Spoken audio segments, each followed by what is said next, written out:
Nangunguna ang lalawigan ng Albay sa may pinakamataas na functional literacy o yaong marunong bumasa, sumulat, bumilang at umunawa. Batay sa Functional Literacy Education and Mass Media Survey of FLEMS ng Philippine Statistics Authority noong 2024, 7 sa 10 Bicolano edad 10 hanggang 64 anyos ang nakakabasa, nakakasulat, nakakabilang at nakakaunawa. Sa survey, 76.1% ang functional literacy sa Albay, sinundan ng Catanduanes na may 68.4%, habang 67.6% sa Sorsogon, 64.3% sa Camarines Sur, 63.7% sa Camarines Norte at 60.5% sa Masbate.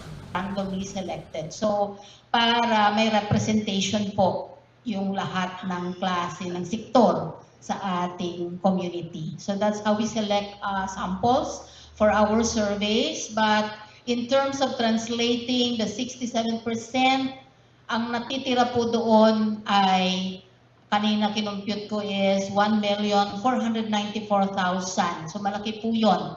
Pag sinabi nating functionally not literate. Samantala, 9 sa 10 Bicolano naman edad 5 anyos pataas ang marunong bumasa, sumulat at magbilang, kung saan ang lalawigan ng Albay ang nanguna sa may pinakamataas na basic literacy na nasa 91.3%. Sinundan ito ng probinsya ng Catanduanes na nasa 90.2%, 88% sa Camarines Norte, 87.7% sa Camarines Sur, 86.7% sa Sorsogon at ang probinsya ng Masbate naman ang may pinakamababa na nasa 86.4%.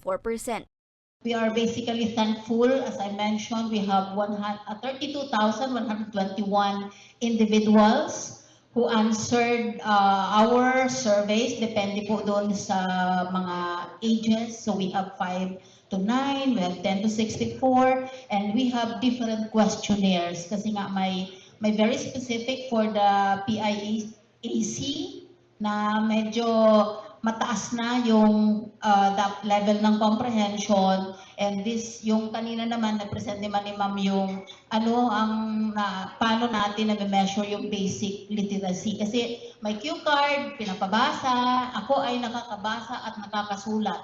So dapat verbally nabasa niya yon at nakita ng enumerator.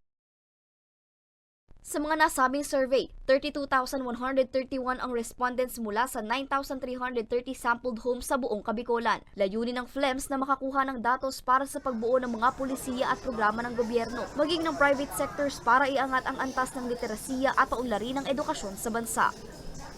Para sa mga balitang Tatak Bicol, Angelique Dagdag.